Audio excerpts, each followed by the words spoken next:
Olá pessoal, aqui é o professor Alexandre Faleiro e hoje nós vamos conversar um pouquinho sobre o plágio em trabalhos acadêmicos. É um assunto interessante porque ele causa bastante dúvida não só nos discentes, mas também em professores e pesquisadores. Durante a nossa aula nós vamos discutir o que é, quais são os tipos e algumas dicas importantes e bastante interessantes para se evitar o plágio.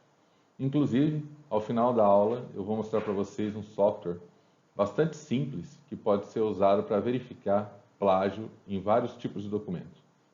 Vamos lá então.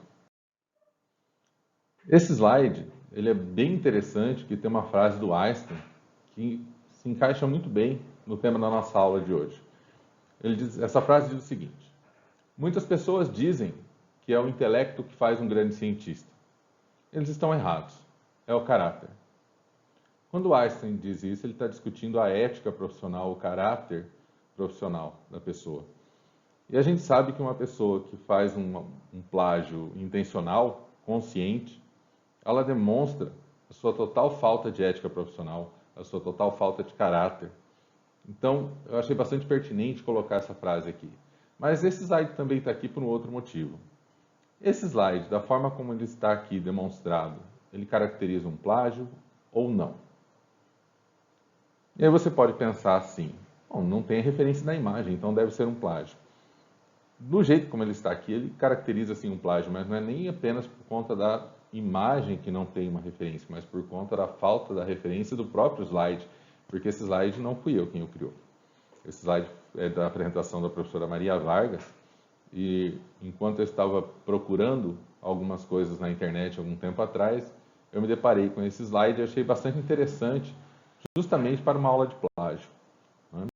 Que é o assunto da aula profissional. E aí eu decidi utilizá-lo como introdução à nossa aula de hoje. Mas o que é o plágio, efetivamente? Como a gente pode definir plágio? O dicionário Aulete define plágio como ação ou resultado de plagiar, o mesmo que plagiato, ou ainda apresentação de imitação ou cópia de uma obra intelectual ou artística alheia como sendo de sua própria autoria, como sendo de sua autoria. Vocês podem ver que ao lado do número 3 tem uma abreviação ali, JUR, que significa jurídico. Isso quer dizer que plágio é caracterizado tanto no Código Civil nosso, quanto no Código Penal, ou seja, ele constitui crime, ok? De uma forma mais geral, a gente pode definir o plágio como sendo a apropriação ou apropriar-se de produção intelectual de qualquer natureza, como imagens, textos ou músicas. Não é? Pode ter outros tipos de plágio. A gente vai se preocupar com esses três, são os básicos que a gente normalmente vai encontrar por aí. Mas quais são os tipos de plágio? Bom, existem classificações para o plágio. Uma delas, que é dada pelo professor Lécio Ramos, diz que o plágio pode ser parcial, quando você copia frases ou parágrafos de fontes diferentes. Isso é o tipo de plágio mais comum, porque é aquele que você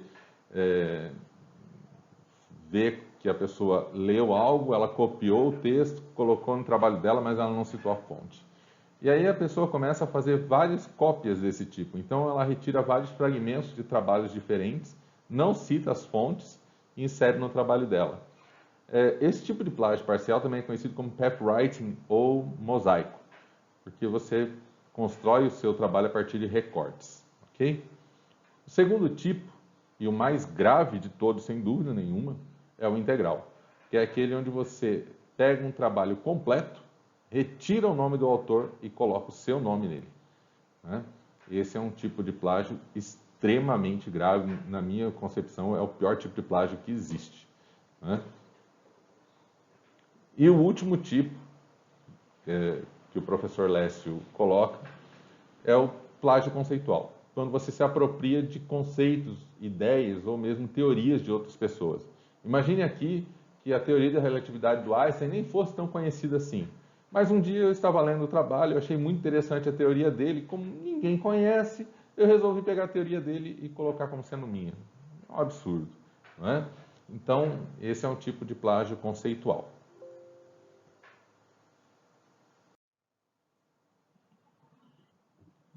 Um outro tipo de classificação que a gente pode ter é chamada Tipologia Internacional do Plágio. Esses autores, Ferreira e colaboradores e Crocox, eles dizem que o plágio pode ser classificado das seguintes formas. O plágio palavra a palavra, que é aquele onde você reproduz literalmente o texto, né, e ele não cita a fonte de onde ele tirou, né, não tem uma aspa, não tem um recuo, ou seja, não seguem as normas da citação que a gente normalmente utiliza quando faz esse tipo de citação. Não é? A paráfrase, que é quando você pega um texto que foi escrito por alguém, reescreve da sua forma, mas você não cita a fonte. Certo? O mosaico, que a gente já discutiu, que é quando você pega fragmentos de textos e você vai colando esses fragmentos formando o seu texto. O plágio de frase, que é uma reprodução de expressões, chavões ou frases que alguém criou e que você atribui a você. O conluio, que é um tipo de plágio bastante comum, que é quando você apresenta trabalhos de outras pessoas, né, como sendo seu. Ou seja, essas pessoas cederam o trabalho, eles fizeram um trabalho e te deram para você colocar o seu nome e apresentar como sendo seu. Ou o contrário, você fez um trabalho e colocou o nome de um amigo, de um parente, de um colega, né? Ou pior ainda, você encomendou o seu trabalho. Né? Não entendam aqui como conluio a publicação de trabalhos de grupos de pesquisa. Né? Quando um grupo de pesquisa trabalha num projeto, é comum esse projeto ser dividido em partes, cada um do grupo desenvolve uma parte desse trabalho, e no momento de escrever o artigo, ou escrever o livro, ou qualquer documento que seja, o nome dessas pessoas faz parte desse trabalho. Tá? Isso não é conluio. Okay? O autoplágio, que é quando você aproveita parte de um trabalho que você já escreveu, que você já até publicou, e aí você pega parte daquele trabalho e reinsere, ou insere num outro trabalho. Né? Isso é chamado de autoplágio. Também não pode ser feito, afinal você já publicou aquilo. Né? Você não vai publicar de novo a mesma coisa. E o plágio de fontes, que é quando você reproduz fontes de pesquisa citadas por um autor, mas não indica que se trata de uma citação de citação. Ou seja, o autor do trabalho que você está lendo leu o trabalho que ele citou, fez a escrita dele a respeito daquele trabalho, aí você achou interessante, copiou do jeitinho que estava, com a citação que o autor colocou, mas não disse que foi tirado do trabalho de fulano. Né? Isso é o plágio de fonte. Mas agora, a pergunta que vem para a gente é: plágio é crime? Sim, plágio é crime e está previsto tanto no Código Penal quanto no Código Civil. O Código Civil, ele basicamente trata do direito de propriedade, ou seja, ele assegura ao proprietário os direitos de uso, de gozo daquele bem. Um bem intelectual, mas um bem. Então, se eu me aproprio justamente de um bem, o autor, o dono desse direito, ele pode recorrer à justiça e exigir que eu me retrate publicamente e mesmo o indenize pelo uso indevido da obra. Mas o plágio também está caracterizado no Código Penal. Não é? E vocês podem ver que tem vários artigos tratando sobre isso. A gente não vai ficar aqui discutindo artigo por artigo, não é a intenção dessa aula, mas a gente vai pelo menos ver o que esses artigos tratam de modo geral. Ok? Então, o artigo 7 é o artigo que define as obras intelectuais e como elas são protegidas por lei. Né? Então, aí ele vai definir o que é uma obra intelectual e que ela pode ser registrada ou fixada em qualquer meio conhecido ou que venha a ser inventado no futuro. Ok? Os artigos 22 e 24 falam dos direitos morais e patrimoniais da obra. Ou seja, esses direitos pertencem ao autor. Por isso, eu só posso reproduzir algo com a autorização do autor da obra. O artigo 33 vai proibir a reprodução da obra. Né? Então, olha, você não pode reproduzir sem autorização do autor. Agora está expresso nesse artigo que eu preciso da autorização do autor. Porém, em alguns tipos de obras, os autores já colocam uma ressalva que, se você for utilizar aquela obra com fim didático, com fim educativo ou sem fim lucrativo, você pode reproduzir parte dele desde citada fonte. Ótimo! É uma forma de você poder utilizar o que você achou interessante sem ferir o direito autoral. Já os artigos 101 a 110, eles vão tratar das sanções. Bom, você cometeu o crime de plágio e agora você vai ter que se submeter à aplicação de algumas sanções, né? Então, esses artigos vão tratar justamente das possíveis sanções a que você pode estar sujeito. Já o artigo 184, ele configura o crime de plágio como sendo o uso indevido da propriedade intelectual do outro. Então, ele deixa claro o que é o crime de plágio. Já o artigo 299 define esse crime de plágio também como crime de falsidade ideológica, porque muitas vezes eles copiam documentos, falsificam documentos. Vamos ver agora um tipo de plágio bastante comum. Imagine que você está lendo esse texto da Johanna Dobereiner e aí você encontra uma parte do texto que você acha bem interessante e que você poderia utilizá-lo no seu trabalho. E aí você faz o que a maioria das pessoas gosta de fazer. Copia o texto, cola no seu trabalho, né? E ótimo. Bom, aqui nós temos o início do chamado plágio mosaico ou pathwriting, né? Eu copiei e colei. Mas, nesse caso, eu ainda estou cometendo um outro tipo de plágio.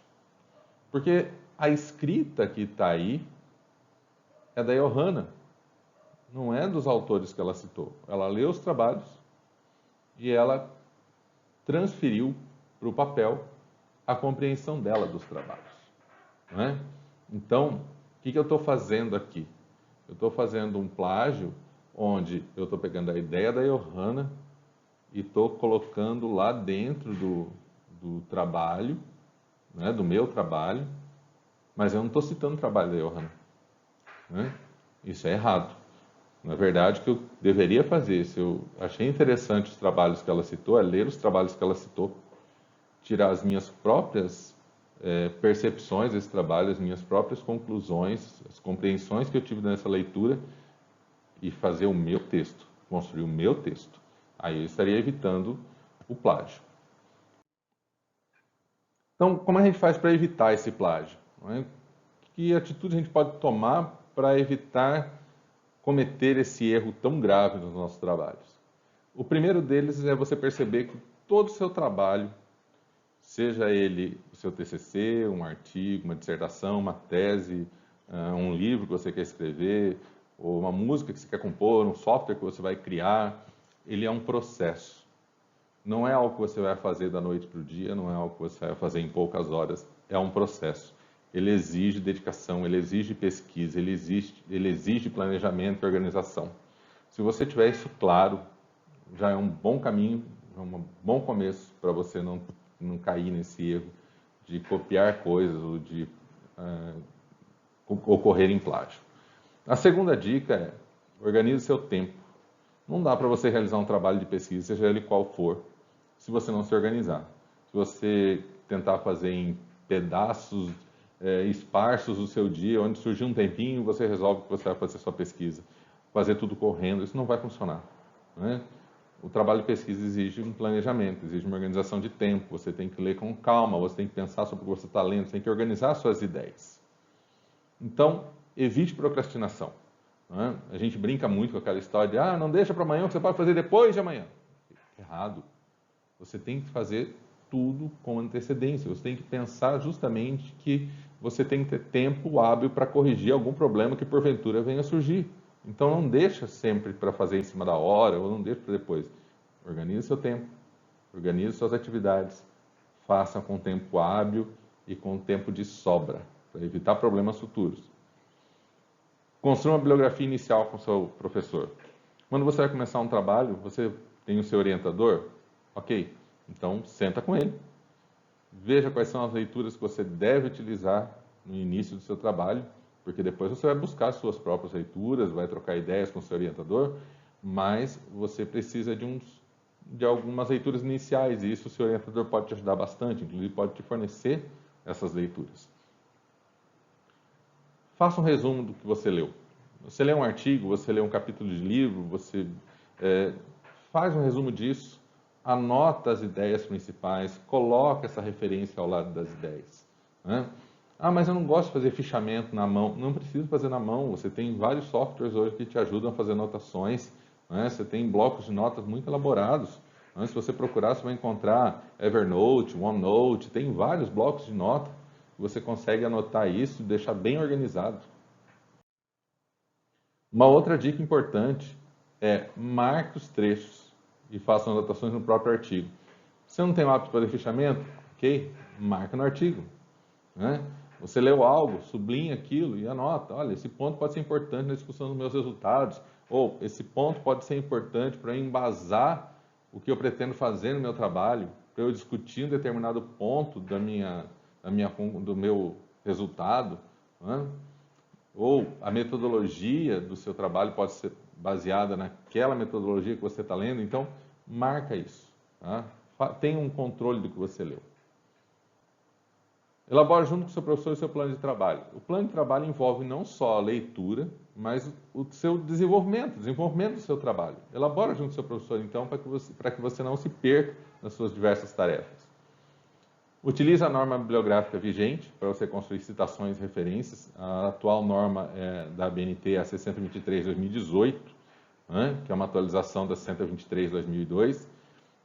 Siga essa norma para as referências bibliográficas. Depois você tem uma outra norma, que se eu não me engano é 10.520 para citações bibliográficas.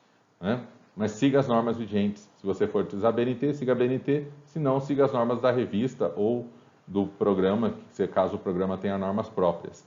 Ok? Quando você lê algo, descreve isso com as suas palavras. Já faz uma pré-redação do que você leu. Coloca a fonte, como se você já estivesse escrevendo o seu trabalho. Isso vai facilitar muito no momento que você for elaborar a sua versão final. E por último, utilize um software anti-plágio. O Copyspire é um software gratuito. Você pode acessar o site na internet, você vai fazer um pequeno cadastro, vai colocar o seu e-mail, e no momento em que você for utilizar o software, a única coisa que você tem que fazer é inserir o mesmo e-mail que você usou para fazer o registro, não é? E você coloca ou abre dentro dele o arquivo que você quer pesquisar e manda ele fazer a pesquisa. Ele vai te dizer quanto de plágio tem naquele documento e as fontes de onde foram retiradas. É um software bem interessante. Uma outra dica que eu dou com relação às referências bibliográficas utilize um software de referência. Se você não conhece o Mendeley, se você não conhece o EndNote, eu recomendo que você busque conhecer. Tá? Eu preferencialmente uso o EndNote, mas o Mendeley também é muito bom, tem gente que se adapta melhor a ele, use. Você vai ver que ele vai facilitar bastante a sua vida. E por último, você pode estar se perguntando, mas professor, durante a aula toda aí você não citou muitas fontes, a não ser as fontes dos tipos de plágio e a da imagem do Einstein. E o resto dessa aula toda, onde você tirou? Na realidade, as minhas referências estão nessa última tela. Né? E pode ser feito dessa maneira? Eu nunca vi nenhum professor ser processado por uma aula que ele montou num PowerPoint e apresentou aos alunos como um caso de plágio. Né? Não acho que isso vai acontecer. O fato de você citar as referências no final já caracteriza a sua fonte utilizada. Então, isso te livra ou demonstra que você não está plagiando nada. Ok? Bom, nós vamos ficando por aqui. Qualquer dúvida, vocês podem entrar em contato comigo pelo e-mail. Está lá na primeira tela da apresentação. Ok? Muito obrigado e até uma próxima oportunidade.